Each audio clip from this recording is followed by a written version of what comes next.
Okay, maybe a little bit of insight into how the 49ers are thinking about the contract negotiation with Brock Purdy. Jed York spoke to reporters today. Tracy Sandler, who covers the 49ers, posted this video, and appreciate her posting the video because now I get to play it. So here's a clip, and I think there's something insightful. Brock Purdy's a top 10 quarterback? I think he is. I think he's great. And especially when you combine him with Kyle and you combine him with what we have, he's a heck of a quarterback. And want him to be here for a long, long time. So I think, we always look for a little hint of meaning in something, and especially quotes where you get 10 seconds of it. I think you can overread, but I agree with the caveat that Jed York included there. I don't know if he intended to or not, but when he said, especially when combined with Kyle Shanahan, he's a top 10 quarterback. And I don't think there's much debating that, but I think it's an insightful piece of what their negotiation might involve.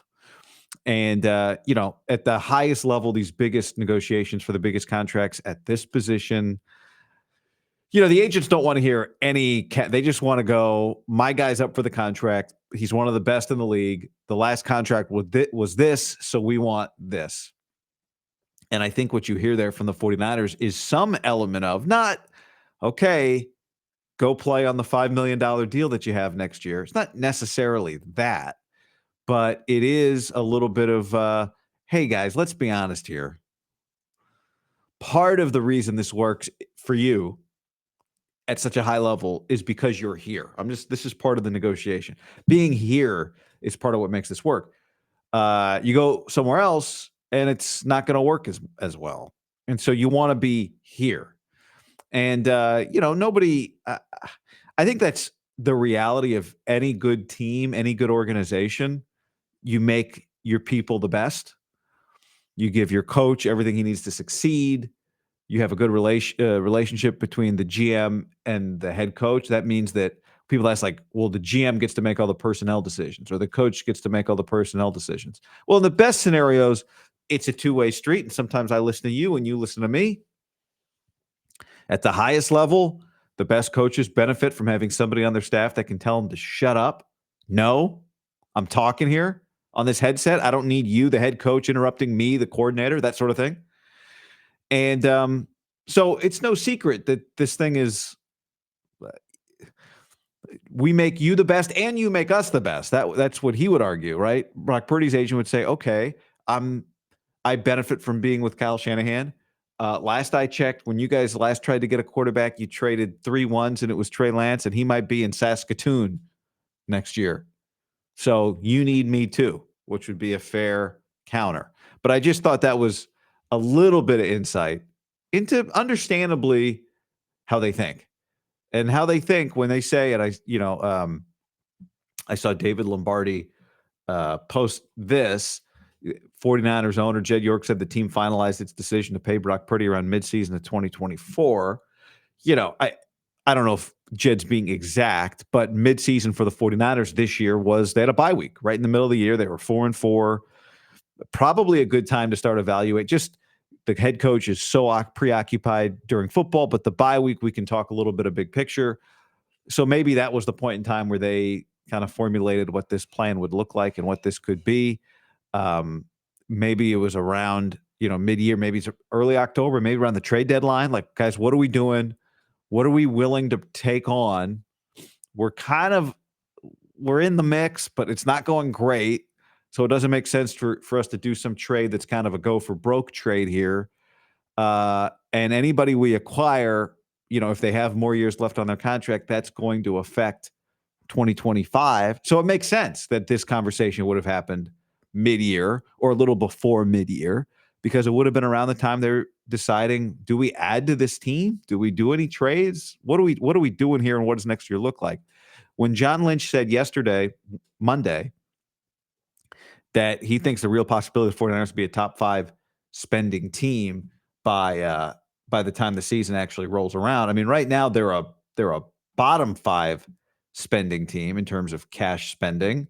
And to be into the top 5, they would have to spend about, probably around, they got about 35. When you look at over the cap, the great thing about over the cap is they factor in what your draft class is going to cost. And so for the 49ers, active cap spending to get into the top 5, where you've got Atlanta, uh, Chicago, Indianapolis, the Chiefs, they need to spend about $35 million between now and the start of the season. And your draft class is going to account for like 5-6 million of that. So we're talking about spending $30 million mostly on your own players. I mean, I don't know who else you're signing at this point, unless you trade for a player. That you're leaving yourself. You could do that, right? You could. Bill Barnwell yesterday suggested, or maybe this morning, suggested a trade where the Niners trade a 4th and the 11th pick to Miami for Jalen Phillips to move back 2 spots to 13.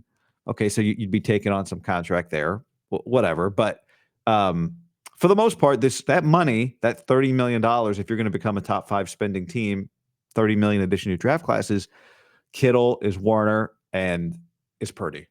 And, I do think if Brock accounts for most of that cap increase between now and the start of the season, it would mean that he's signing a contract that, while big, if they, were to front load it in a significant way, probably gives them some flexibility after 2026, which is, what I expect them to do. By the way, one other thing that Jed York said that was interesting, Nick Wagner, and it is Wagner, of ESPN, on reports that the York family is looking to sell part of the Niners, York said, quote, "We probably get approached on a weekly basis."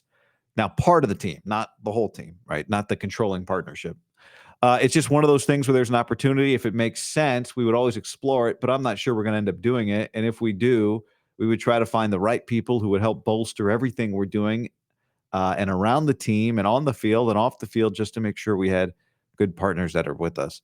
When you read anything about selling any part of the team, I do think it's natural to probably let your mind first go to, are you going to sell the whole thing? Like, once you start thinking about selling some of it, are you going to sell all of it?